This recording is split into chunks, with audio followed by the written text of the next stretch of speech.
तो देखो स्वकारिता ऑटोमॉर्फिज्म पर क्वेश्चन बताए जा रहे थे। तो देखो आपको ये बताया गया था कि जी और जी से के बीच में कोई मैपिंग एफ ऑटोमॉर्फिज्म कहलाती है जब F11 हो, F12 हो और F होमोमॉर्फिज्म हो। तो इसको आइसोमॉर्फिज्म कहते हैं। लेकिन यहाँ जी से जी डैश नहीं होता, जी डैश का काम जी खुद ही करता है, ठीक है। तो यहाँ दो ग्रुप नहीं होते, जी से जी में मैपिंग एफ आइसोमॉर्फिज्म टाइप की होती है, तो उस मैपिंग का नाम ऑटोमॉर्फिज्म पड़ जाता है।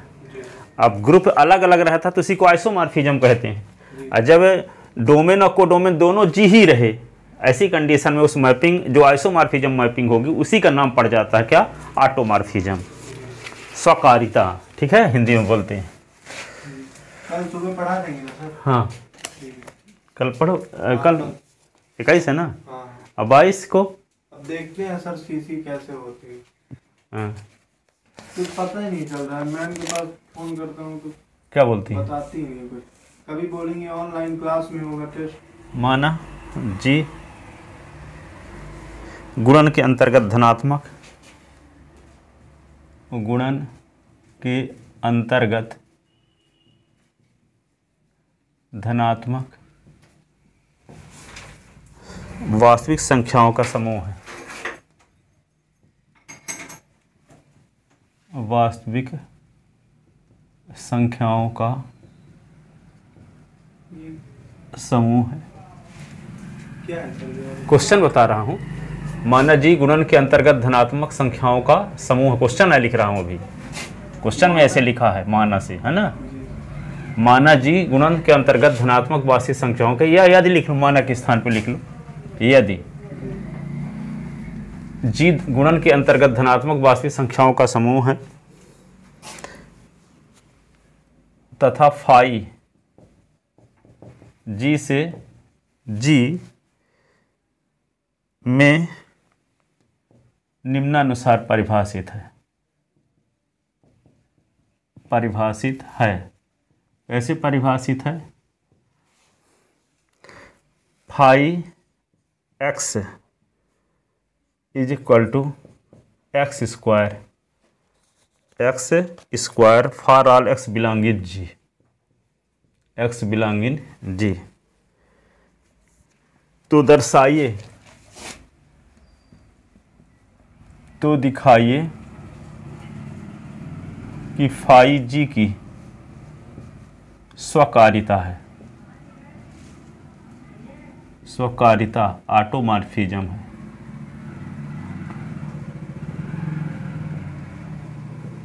ठीक है, फाई जी की क्या है, स्वकारिता है, ऑटोमॉर्फिज्म है।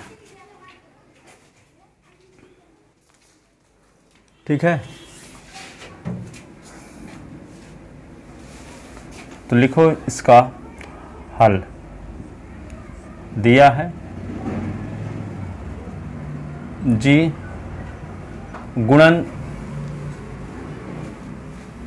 धनात्मक वास्तविक संख्याओं का गुणात्मक समूह है। धनात्मक वास्तविक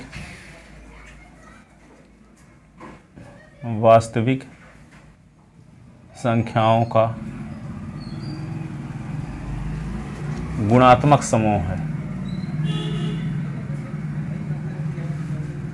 गुणात्मक समूह है तथा मैपिंग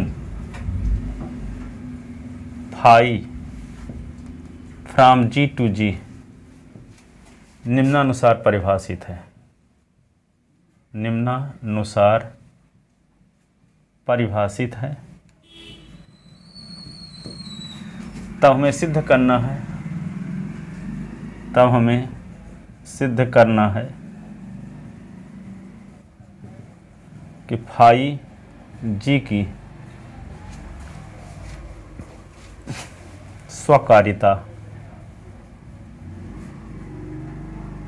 या ऑटोमॉर्फिज्म है।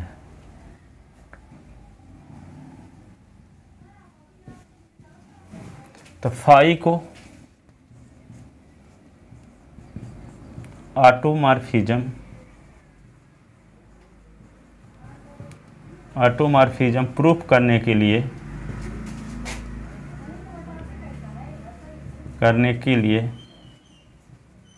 हमें दिखाना होगा कि number first phi is 1 1, number second phi is on to, number third phi is homomorphism. ठीक है, फाई क्या है? एकाएकी है, फाई आच्छादक है और फाई समाकारिता है, यही ना।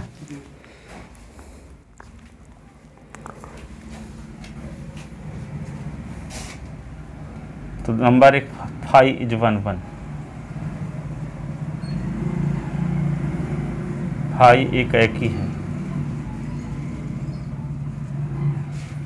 तो माना एक्स व वाई डोमेन जी के दो अवयव इस प्रकार हैं कि F x is equal to f y, दोनों का प्रतिबिंब बराबर लेकर चलते हैं, है ना। तो एफ की परिभाषा से क्या हो जाएगा? एक्स स्क्वायर, ये वाई स्क्वायर, तो यहाँ लिख दोगे एक्स और वाई, क्योंकि एक्स और वाई दोनों धनात्मक हैं, इसलिए एक्स बराबर वाई। अतः phi from G to G is 1 phi एकाएकी है, जी से जी में क्या है? एकाएकी है। क्यों? क्योंकि प्रतिबिंब बराबर लेकर चले तो बिंब बराबर आ गया। ठीक है, यदि यहाँ लिखा ना होता धनात्मक वास्तविक संख्याएं, सिर्फ वास्तविक संख्याएं लिखा होता तो एस बराबर प्लस माइनस वाई आ गया होता, तो एकाएकी ना होता। पर यहाँ क्वेश्चन में दे दिया है कि धनात्मक वास्तविक संख्याओं का समूह है, तो यहाँ एस बराबर बाइन होगा। और यदि वास्तविक संख्या वाला लिखा होता तो एस बराबर प्लस माइनस वाई लिखा होता, तो दोनों बराबर ना हो पाता, क्योंकि यहाँ प्लस माइनस आ गया, जबकि प्लस भर की ज़रूरत है। ठीक है, तो जब प्लस माइनस आ जाता तो एकाएकी ना होता।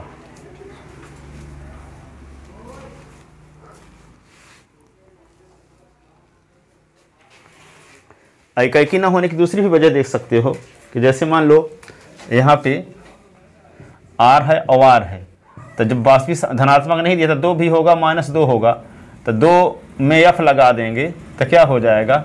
f2 का स्क्वायर 4 हो जाएगा। अब -2 में भी एफ लगा दोगे तो -2 का भी स्क्वायर करो तो 4 होगा, तो इसका 2 अवयव एक ही अवयव से संबंधित हो जाएंगे। और जबकि भिन्न भिन्न अवयवों का प्रतिबिंब भिन्न भिन्न हो तब न एकाएकी कहलाता है। तो ये तो क्या हो जाएगा? बहु एक फलन कहलाएगा। बहुत अवयव का एक ही अवयव पर प्रतिबिंब बन रहा है, तो ये बहु एक फलन हो गया। जब एकाएकी का मतलब क्या होता है कि इसका प्रतिबिंब अलग स्थान पर बने, इसका अलग स्थान पर बने, तब एकाएकी कहलाता है। लेकिन यहाँ 2 अवयवों का प्रतिबिंब एक ही स्थान पर बन रहा है, इसलिए ये वाला फलन एकाएकी नहीं है। ठीक है, यदि यहाँ पे वास्तविक संख्या फल लिखा होता तब, लेकिन लिख दिया धनात्मक वास्तविक संख्या है, तो ये तो इससे संबंधित हो ही नहीं सकता। ठीक है, क्योंकि -2 तो रहबे न करेगा धनात्मक वास्तविक संख्याओं में। तो फाई जी से जी में क्या हो गया? 1 एकाएकी हो गया।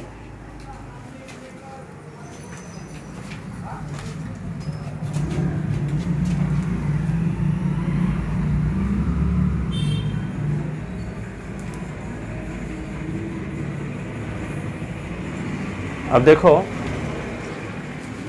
Phi is on to, phi is on to, दूसरे नंबर में दिखाएंगे phi is on to. Onto का मतलब समझते हो? फाई आच्छादक है, और आच्छादक का मतलब समझते हो कि कोडोमेन का हर एक सदस्य संबंधित है डोमेन के किसी न किसी अवयव से। कोडोमेन का हर एक सदस्य संबंधित है डोमेन के किसी न किसी अवयव से।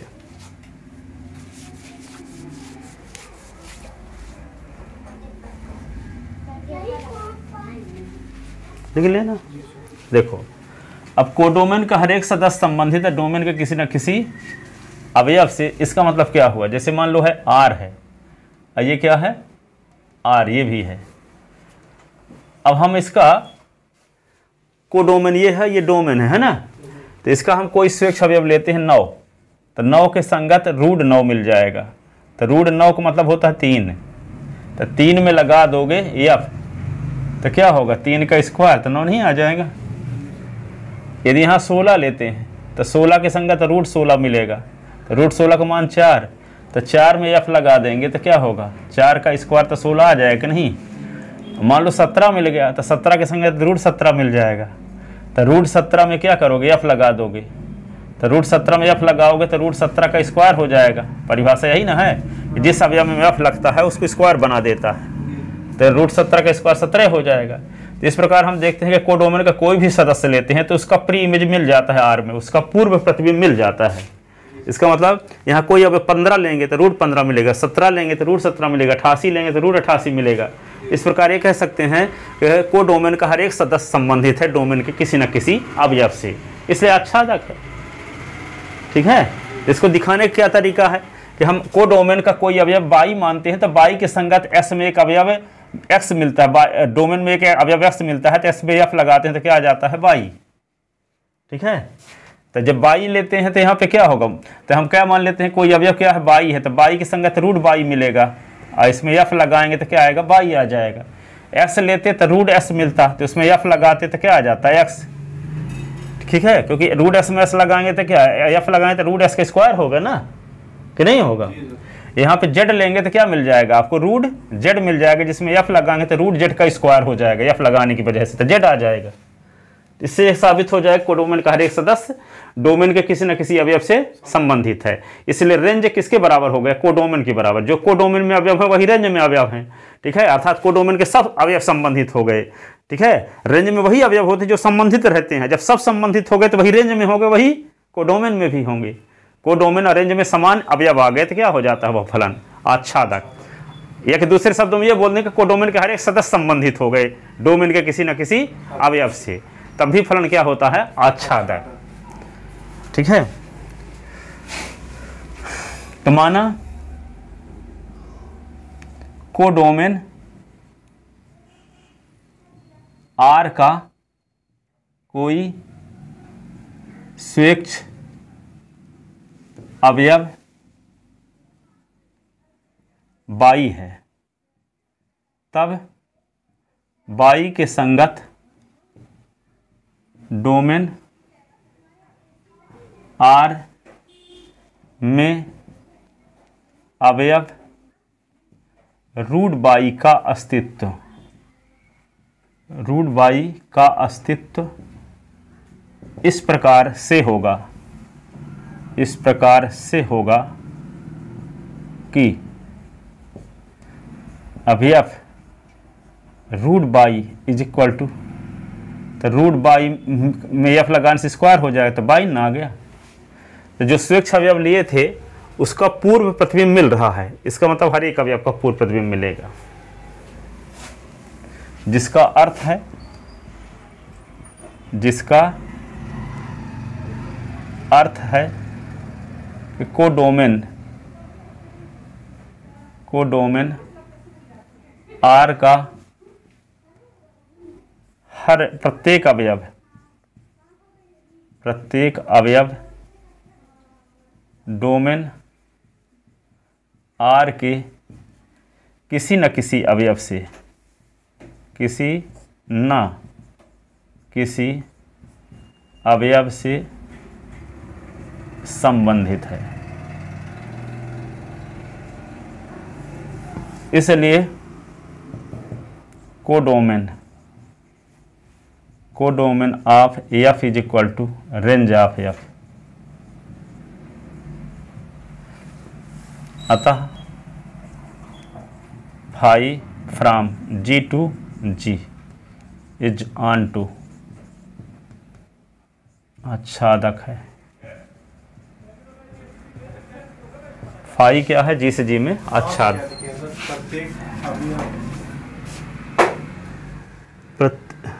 इसके ऊपर जिसका अर्थ है कोडोमेन आर का प्रत्येक अवयव डोमेन आर के किसी न किसी अवयव से संबंधित है।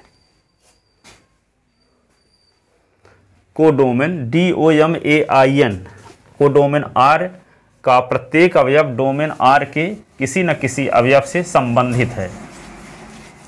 इसका अर्थ हुआ कोडोमेन में जो अवयव हैं वही रेंज में भी है।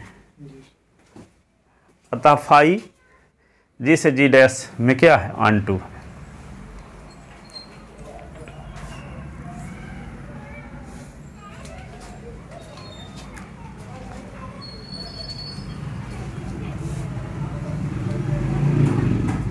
ठीक है ना।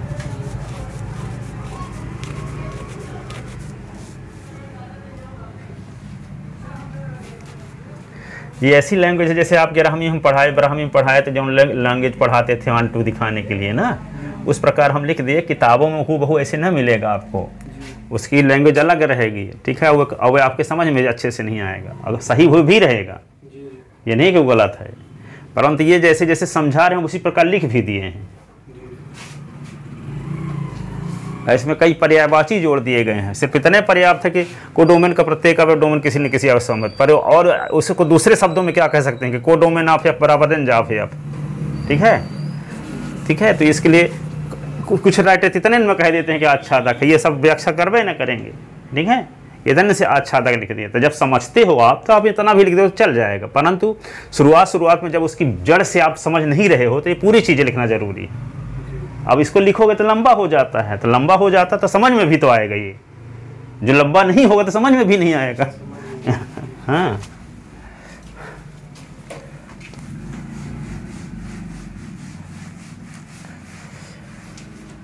अब देखो क्या दिखाना होगा फाई को, phi is homomorphism, phi is homomorphism,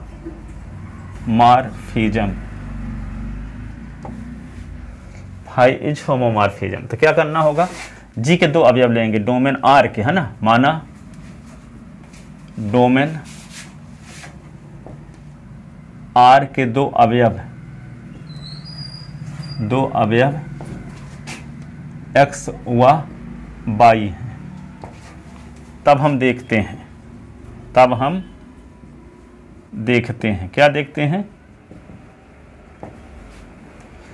x और वाई के बीच आर की संक्रिया लगा के मैपिंग एफ लगाते हैं। एक्स और वाई के बीच गुणन संक्रिया लगाएंगे, गुणात्मक समूह है ना, आर के वास्तविक संख्याओं का गुणात्मक समूह। ठीक है, तो यहाँ पे एक्स और वाई दो अवयव लिए डोमेन के और उसके बीच में गुणा चिन्ह लगा के मैपिंग एफ लगा रहे हैं, तो क्या आना चाहिए, F X into F Y आना चाहिए। यदि ऐसा आ गया तब कहेंगे एफ होमोमॉर्फिज्म है। तो देखते हैं कि लाभ पाते हैं कि नहीं लाभ पाते। तो एफ की परिभाषा है, तो एफ की यह परिभाषा है कि जब एस में लगता है एफ तो क्या हो जाता है एक्स स्क्वायर, वाई में लगता है एफ तो क्या हो जाता है वाई स्क्वायर। तो जब एक्स इंटू वाई में लगेगा एफ तो क्या हो जाएगा, एक्स वाई का स्क्वायर, नहीं एक्स में लगा एफ है तो क्या कर दिया एस को, ये एस स्क्वायर बाई स्क्वायर हो जाएगा। जिसमें लगता है एफ का काम क्या है, उसको स्क्वायर कर देता है। इस सवाल में ऐसा है, सब में ऐसा नहीं है। किसी में तो रूट लगा देता है, तो किसी में कुछ करता है, किसी में क्यूब हो जाता है, किसी में भाग हो जाता है। इस सवाल में क्या है, जिसमें एफ लगता है उसको स्क्वायर कर देता है। ठीक है, तो एक्स इंटू बाई एफ था कि फाई था, क्या था यहाँ फाई था ना, फाई था, फाई है। तो एक्स इंटू बाई में फाई लगाएंगे तो क्या होगा, फाई लगाएं तो एक्स स्क्वायर, फाई लगाएं तो Y square. X into Y में फाई लगाएं तो क्या होगा, क्या आएगा, पीछे भी तो एफ एक्स या वाई लगवाएंगे। अब क्वेश्चन में हम शुरुआत में फाई लिखे थे क्या, जी सर। तो उसको जहाँ जहाँ एफ लिखे हैं पीछे वाले में वहाँ या फाई बना दो।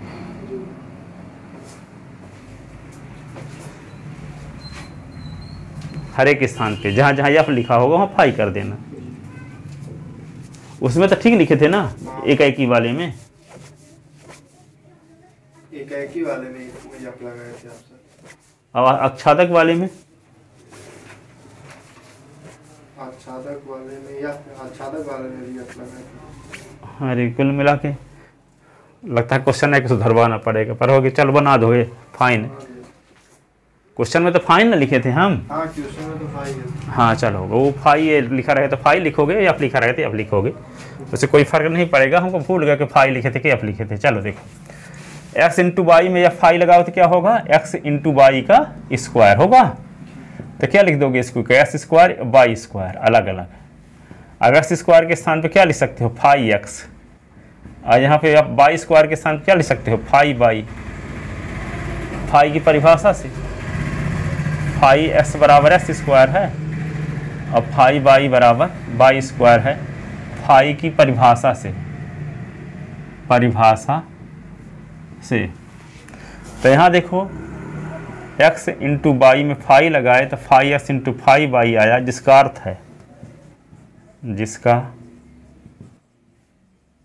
अर्थ है फाई फ्राम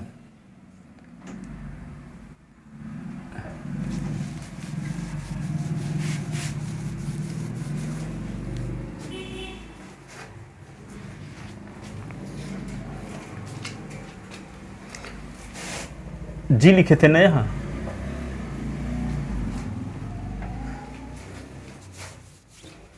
तो देखो जिसका अर्थ है फाई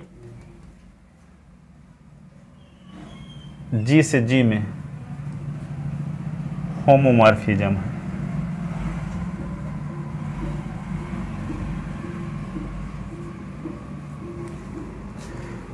कंफ्यूज इसलिए हो जाता है कि वास्तविक संख्याओं को आर माना जाता है। इस क्वेश्चन में क्या लिख दिया है, जी मान लिया है, इसलिए है वास्तविक संख्या तो हम आर वैलिड बनी है मेरी रियल नंबर।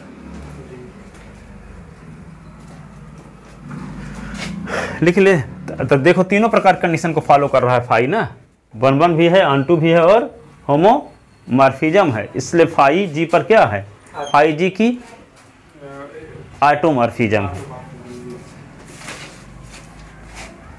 तो क्या लिखोगे, चूंकि phi from G to G is 1 ऑन2 एंड होमोमॉर्फिज्म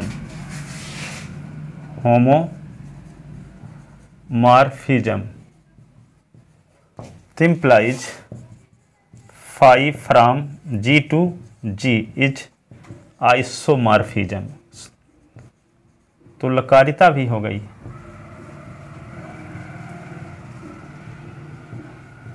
ठीक है, और जब तुलकारिता हो गई तो क्या होगा, फाई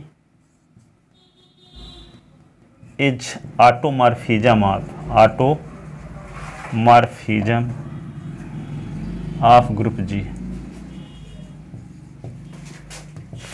फाई जी की स्वकारिता है, जी की स्वकारिता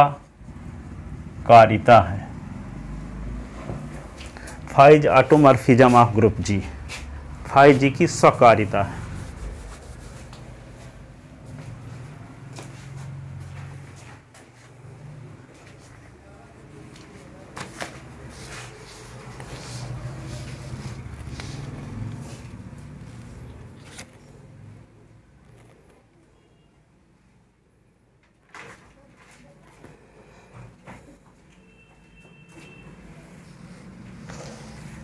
लिखे क्वेश्चन, अब लिखो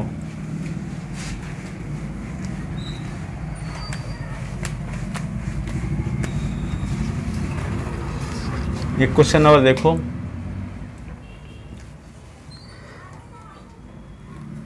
यदि जी अनआबेली समूह हो, यदि जी एक अनाबेली समूह हो तो दिखाइए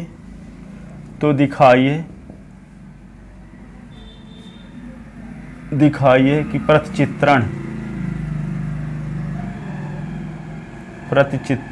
कौन प्रतिचित्रण f from G to G जो निम्नानुसार परिभाषित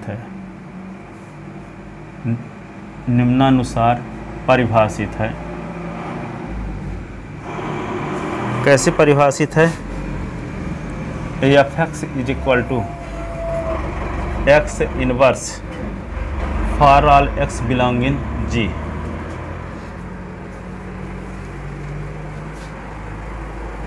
एक स्वकारिता नहीं है, एक स्वकारिता नहीं है। अभी तक जितने क्वेश्चन बताए सब स्वकारिता थे, लेकिन इसमें स्वकारिता नहीं है, दिखाना है। ऑटोमॉर्फिज्म नहीं है, एफ दिखाओ। पालन नहीं करेगा। हाँ, कोई अब कौन कंडीशन फॉलो नहीं करता है, दिखाओगे। जब यही सवाल दिखाए थे आबेली समूह मान करके तो कर रहा था, पीछे बताए हैं, यदि और केवल यदि आबेली समूह। अब ये अनआबेली है, यानी आबेली समूह ये नहीं है, ठीक है। तो लिखते हैं, हल लिखो। दिया है जी एक अनआबेली समूह है, एक अनआबेली, यानी क्रम विनिमय नियम का पालन इसमें नहीं हो रहा है। अनआबेली समूह है तथा एक मैपिंग फाई, एक mapping f from G to G निम्नानुसार परिभाषित है, निम्नानुसार परिभाषित है।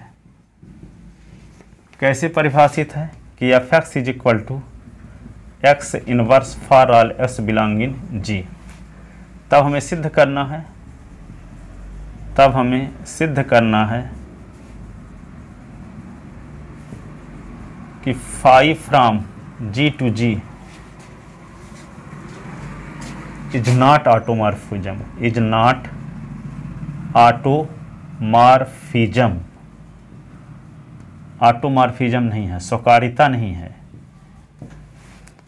अर्थात एफ जी से जी में स्वकारिता नहीं है, अर्थात एफ जी से जी में स्वकारिता नहीं है।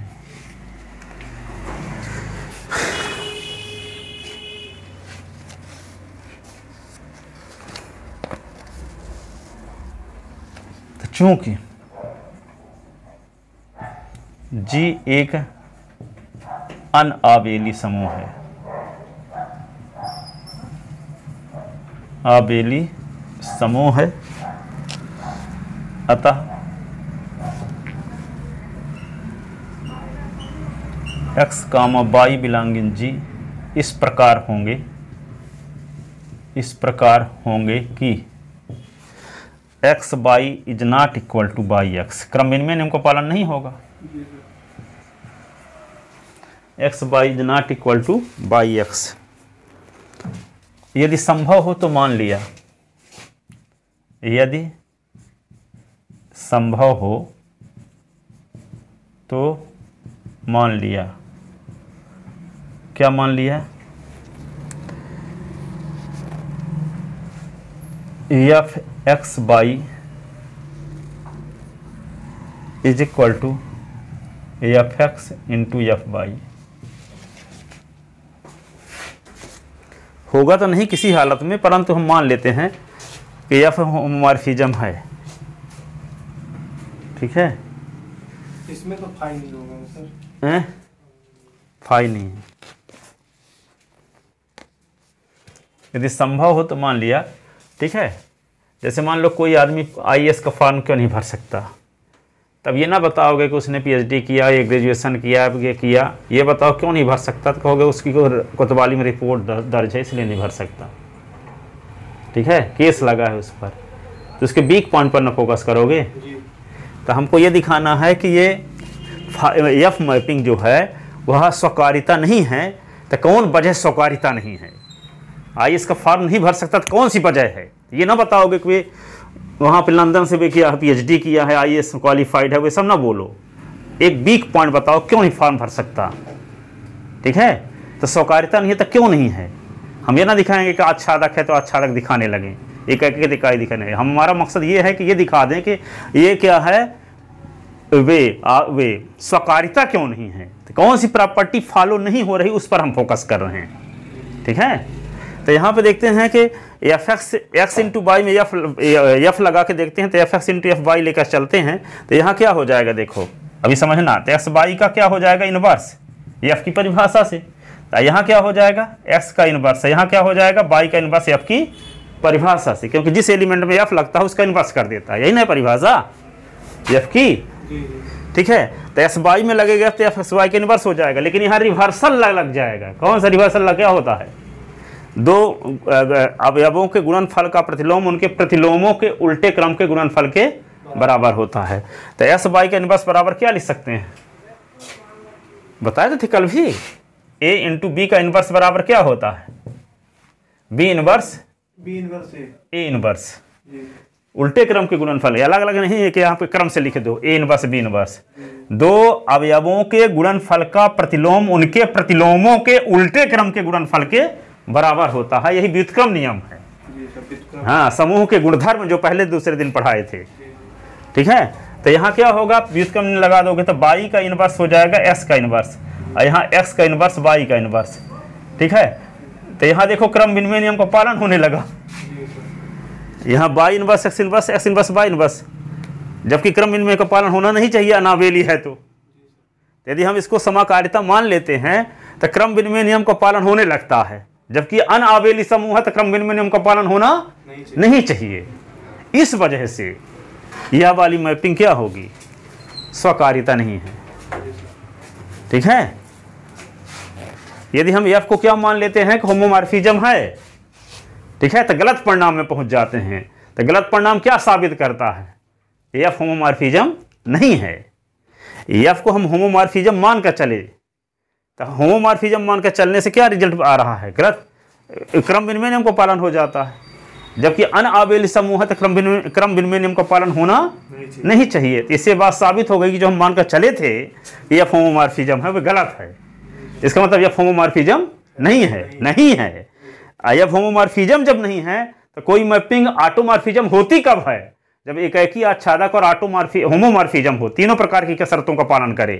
तो जब ऑटोमॉर्फिज्म है, वो होमोमॉर्फिज्म है ही नहीं, तो चाहे भले दो होती हो तब भी वो क्या होगा? ऑटोमॉर्फिज्म तो नहीं होगा। ठीक है, तो यहाँ पे यदि संभव हो तो मान लिया, इसका मतलब क्या हुआ?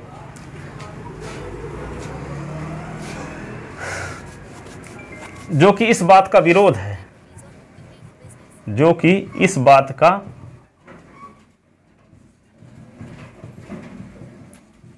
विरोध है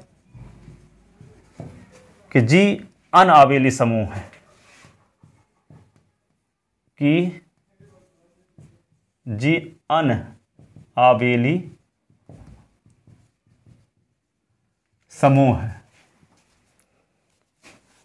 इसलिए F from G to G is not homomorphism. Homomorphism नहीं है। तो एफ जब होमोमॉर्फिज्म नहीं है तो आइसोमॉर्फिज्म भी नहीं होगी। तो जब आइसोमॉर्फिज्म भी नहीं होगी तो क्या होगी? ऑटोमॉर्फिज्म भी नहीं होगी। तो implies f from G to G is not isomorphism. तो implies f from f is not automorphism of group G, अर्थात एफ जी की स्वकारिता नहीं है। जी की स्वकारिता नहीं है, अर्थात एफ जी की स्वकारिता नहीं है।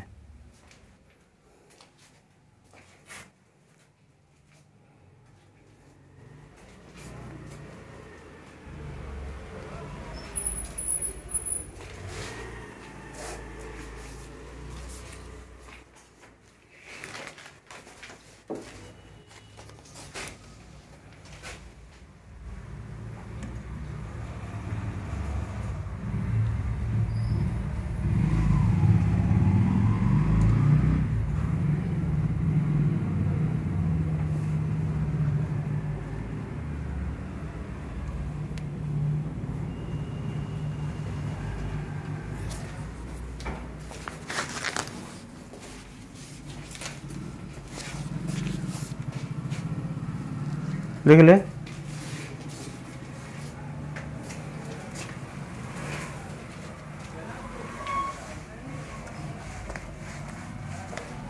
पे क्या लिखे थे सर? अर्थात एफ जी की स्वकारिता नहीं है, अर्थात एफ जी की स्वकारिता नहीं है। ठीक है। अब एक थ्योरम देखो,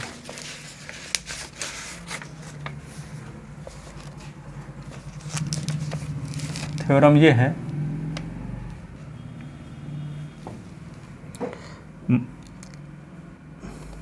माना जी एक समूह है।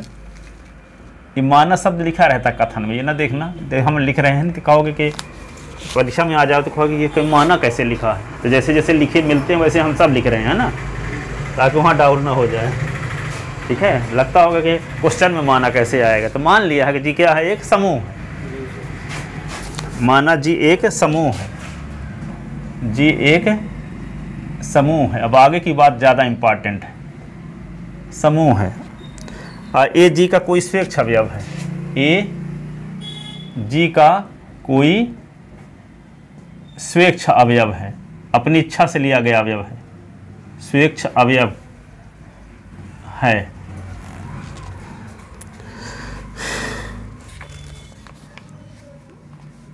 तब प्रतिचित्रण, जिसको मैपिंग इंग्लिश में कहते हैं, प्रतिचित्रण, तब प्रतिचित्रण एफ ए फ्रॉम जी से जी जो निम्नानुसार परिभाषित है, जो निम्नानुसार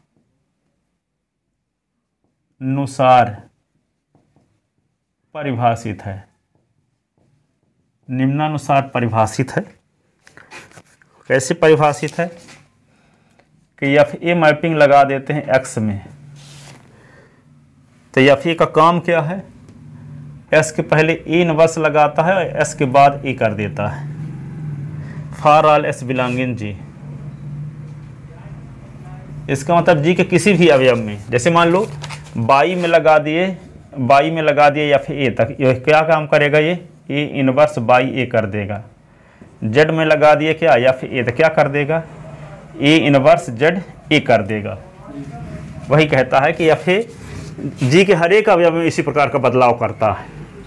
फॉर ऑल एस बिलोंगिंग जी का मतलब यही हुआ कि एस के स्थान पे जी का कोई भी अवयव लोगे और ये नियम जब लगाओगे तो बदलाव इसी प्रकार से सबके साथ करेगा।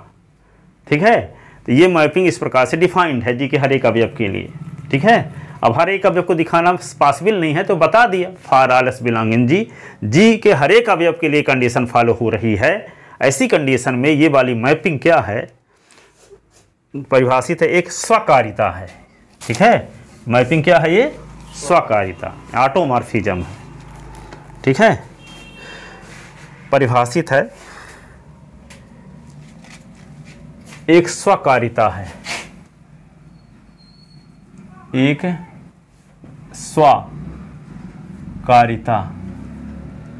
ऑटोमॉर्फिज्म है, ऑटोमॉर्फिज्म है, स्वकारिता है, ऑटोमॉर्फिज्म है, सिद्ध करना है।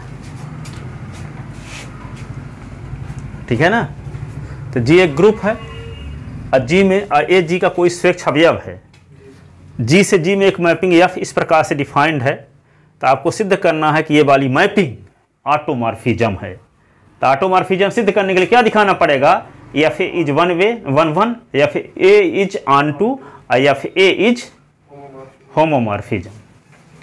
ठीक है ना, लिखो इसको, कहाँ शुरुआत करेंगे, हल या प्रूफ लिखेंगे, प्रूफ, PROOF, प्रूफ का मतलब उपपत्ति या प्रमाण, उपपत्ति या प्रमाण लिखते हैं हिंदी में।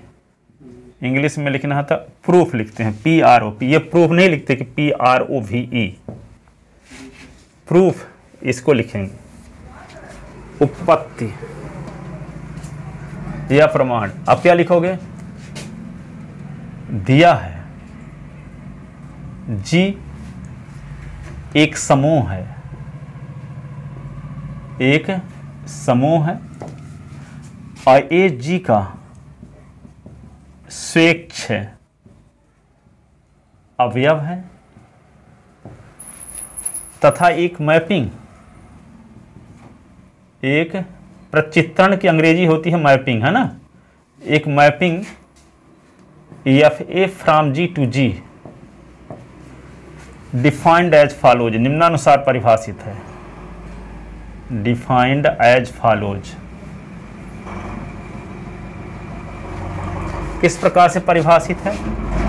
FAX is equal to A inverse X A for all x belonging G। ठीक है, then we have to prove that, तब हमें सिद्ध करना है, then we have to prove that, सिद्ध करना है क्या? FA from G to G is an automorphism, automorphism. तब हमें सिद्ध करना है कि FA G से G में एक स्वकारिता है, अर्थात हमें सिद्ध करना है कि FA समूह G की स्वकारिता है, अर्थात हमें सिद्ध करना है कि FA समूह G की स्वकारिता है, ऑटोमॉर्फिज्म है। ठीक है,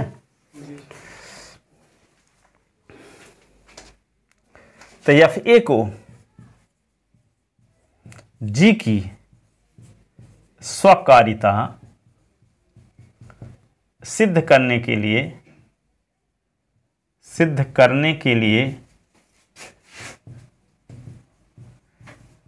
हमें दिखाना होगा, हमें दिखाना होगा, क्या दिखाना होगा? Number first, FA is 1 1, second FA is on to, number third FA is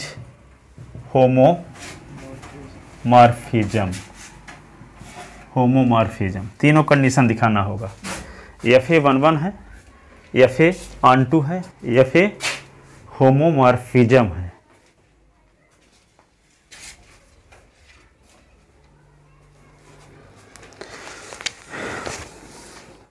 ठीक है ना?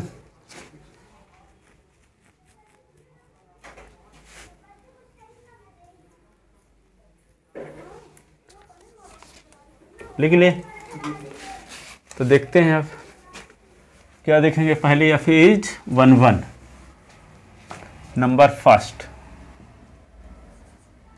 FA इज 1 1 देखना चाहते हैं, एकाएकी है, तो क्या लिखेंगे? माना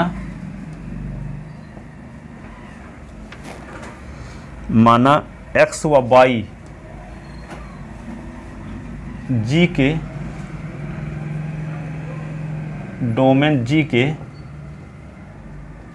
दो अवयव इस प्रकार हैं। क्या है कि FA x बराबर FA y, दोनों का प्रतिबिंब बराबर है, ये मानकर चलते हैं। तो क्या आना चाहिए? बिंब बराबर आना चाहिए, यानी FA हट जाना चाहिए दोनों साइड से, तो कह देंगे FA इज 1 1। ठीक है, FA s बराबर FA y लेकर चलें तो s बराबर y सिद्ध कर दें, तो यह क्या हो जाएगा? FA 1 1। तो FA की परिभाषा क्या है? किसी भी अवयव में FA लगा देते हैं तो उस अवयव के पहले A इनवर्स, उस अवयव के बाद में A का गुणा हो जाता है, यही ना है FA की परिभाषा। तो S में लगाएंगे FA तो क्या होगा? S के पहले A इनवर्स और S के बाद में A लिखना पड़ेगा। अब y के पहले A इनवर्स और y के बाद A लिखना पड़ेगा FA की परिभाषा से, तो लिख दो। तो इम्प्लाइज ये होगा A इनवर्स XA, ये क्या हो जाएगा? A inverse YA। रीजन क्या लिखोगे? FA की परिभाषा से, FA की परिभाषा से। अब देखो इसको लिख सकते हो क्या? A इनवर्स x बराबर A इनवर्स y। रीजन क्या लिखोगे? दाईं ओर से ये हटाना क्या कहलाता है? दाईं ओर से ये हटाने को किस नियम, कौन सा नियम बोलते हैं? कौन सा सर? दोनों के दाईं ओर से ए हटा दिए, राइट कैंसिल, राइट कैंसलेशन ला, राइट कैंसलेशन ला, ऐसे। दक्षिण निरसन नियम से, क्या बोलते हैं इसको? दक्षिण निरसन नियम से राइट कैंसलेशन ला। अब देखो दोनों के बाईं ओर ए इनवर्स भी है, तो इनवर्स भी हटा दो तो कौन सा नियम लग जाएगा? लेफ्ट कैंसलेशन ला। तो क्या हो जाएगा? x बराबर बाई, यहाँ लिख दोगे बाई लेफ्ट कैंसलेशन ला, वाम निरसन नियम से, वाम निरसन नियम से। ठीक है, इस प्रकार F A X is equal to F A Y के लिए हम पाते हैं X is equal to Y, जिसका अर्थ है, जिसका अर्थ है F A from G to G is 1 1। अब क्या दिखाएंगे? F A is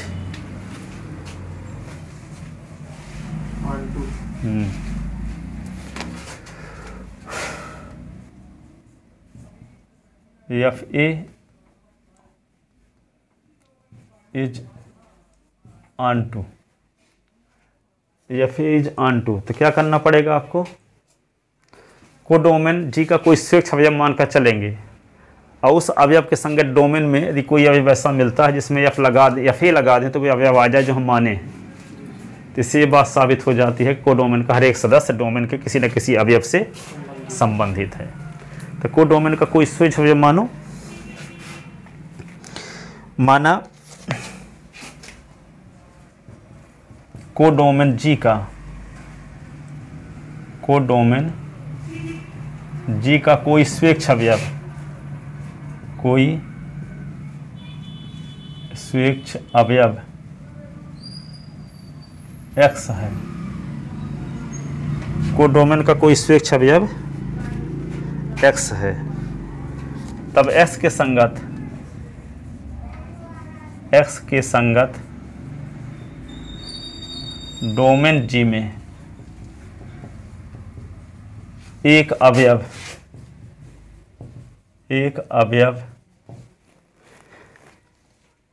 a x A inverse का अस्तित्व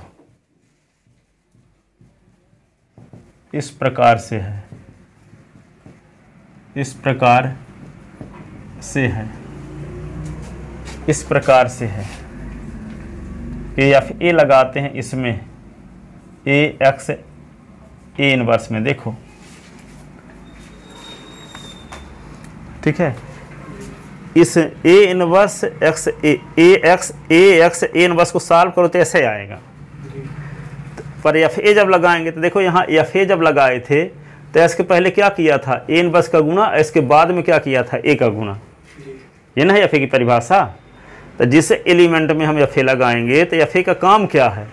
उसके बाईं ओर ए इनवर्स का गुना करना, दाईं ओर ए का गुना करना, ये एफ ए का काम है, ये परिभाषा है। तो हम लगा रहे हैं ए एक्स ए इनवर्स में एफ ए, तो बाईं ओर में क्या होगा? ए इनवर्स का गुना, और दाईं ओर ए का गुना। तो लगाओ, बाईं ओर लिखोगे ए इनवर्स, और इसको तो उतारना है ए एक्स ए इनवर्स, और दाईं ओर गुना करोगे ए। रीजन क्या लिखोगे? एफ ए की परिभाषा से, एफ ए की परिभाषा से। तो ये क्या हो जाएगा? अब देखो, इन दोनों को कोष्टक में लिख देते हैं, निशाचर नियम लगा देते हैं। तो ए इनवर्स ए को एक साथ लिख दिए, एक्स अलग और ए इनवर्स ए ऐसे। तो ये क्या होगा? ई ना, एक्स ये ई, तो ये एक्स से आ जाएगा। प्रतिलोम अवयव की परिभाषा से, अवयव की परिभाषा से, और यहाँ तत्समक अवयव की, तत्समक अवयव की परिभाषा से, ठीक है, क्योंकि ई का गुणा करने से कोई फर्क पड़ेगा नहीं, ठीक है। तो देखो जो स्वेच्छ अवयव माने थे वही अवयव आ गया इसमें या फिर लगाने के पश्चात, तो इसके संगत ये अब मिल रहा है। यदि हम बाई लिए होते तो क्या मिलता, ए बाई इनवर्स मिलता, जेड लिए होते तो क्या मिलता, ए जेड ए इनवर्स, टी लिए होते तो क्या मिलता, ए टी ए इनवर्स मिलता है। यानी जो अवयव हम कोडोमेन का मानते हैं उसी के संगत डोमेन में कोई अवयव मिल जाता है। इससे ये बात साबित हो गई कोडोमेन के सब अवयव संबंधित हैं डोमेन के किसी न किसी अवयव से। अतः कोडोमेन जी का, इस प्रकार कोडोमेन जी का प्रत्येक अवयव डोमेन के किसी न किसी अवयव से संबंधित है। इस प्रकार कोडोमेन जी का प्रत्येक अवयव डोमेन जी के किसी न किसी अवयव से संबंधित है।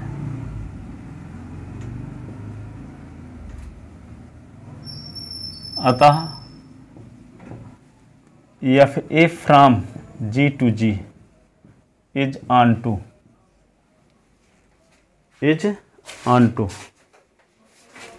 ठीक है। अब क्या देखते हैं, एफ ए इज होमोमॉर्फिज्म,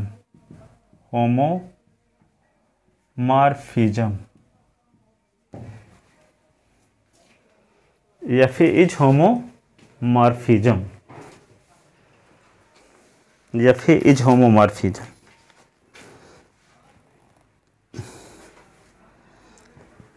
लिख लिए।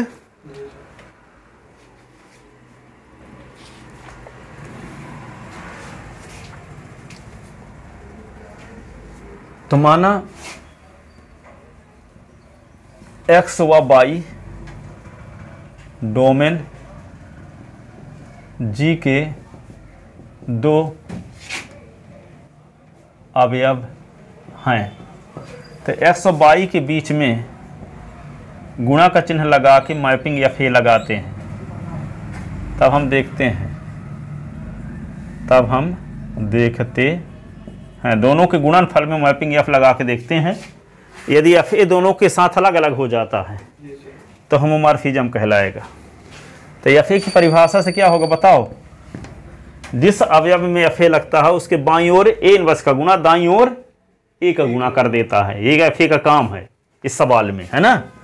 तो यहाँ पे क्या कर देंगे, ए इनवर्स एक्स वाई फिर ए, रीजन क्या लिख देंगे, एफ ए की परिभाषा से। अब देखो इसी को ऐसे भी लिख सकते हैं, ए इनवर्स एक्स यहाँ पे ई और वाई ए तब समक अवयव की परिभाषा से। तत्समक अवयव का किसी भी अवयव के साथ गुणा कर देंगे तो उस अवयव में कोई फर्क पड़ेगा नहीं। तो ई का गुणा कर रहे हैं यहाँ। अब ई के स्थान पे क्या लिखा जा सकता है, ई के स्थान पे लिखा जा सकता है ए इनवर्स। ए इनवर्स बराबरी होता है कि नहीं होता, तो लिख दो ई के स्थान पे। तो इसको तो सीधे उतारना है, ए इनवर्स एक्स को ई के स्थान पे लिख दो ए इनवर्स और बाई ए, ठीक है। अब इसको ए इनवर्स एक्स ए को एक ब्रैकेट में लिख दो इंटू ए इनवर्स बाई ए को एक ब्रैकेट में लिख दो। और ये क्या है, एफ ए एक्स ये एफ ए बाई है कि नहीं है। तो ये है F A X into F A by. तो देखो एक्स इंटू बाई में एफ ए लगा के देखे तो एफ ए का गुणा दोनों के साथ अलग अलग हो गया, जिसका अर्थ है एफ ए क्या है, homomorphism. F A X into by is equal to ये आना, जिसका अर्थ है कि F A from G to G is homomorphism.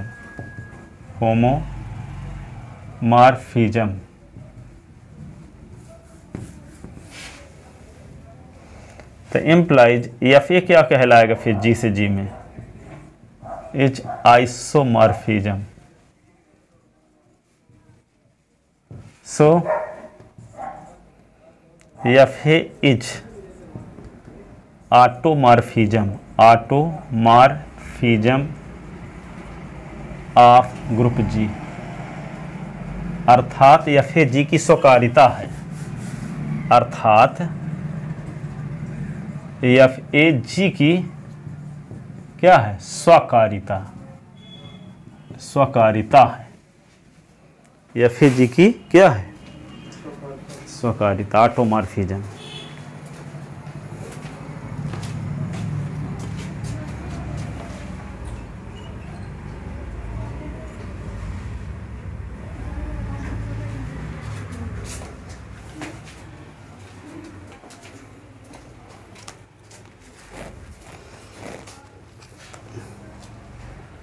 लिख चुके हैं?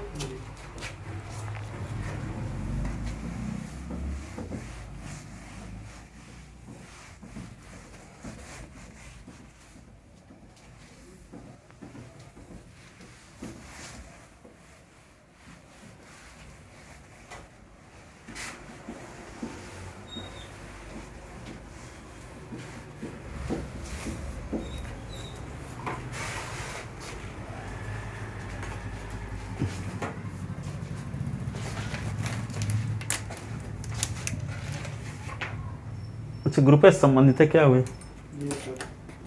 शुरुआत में होगा, आगे ना होगा।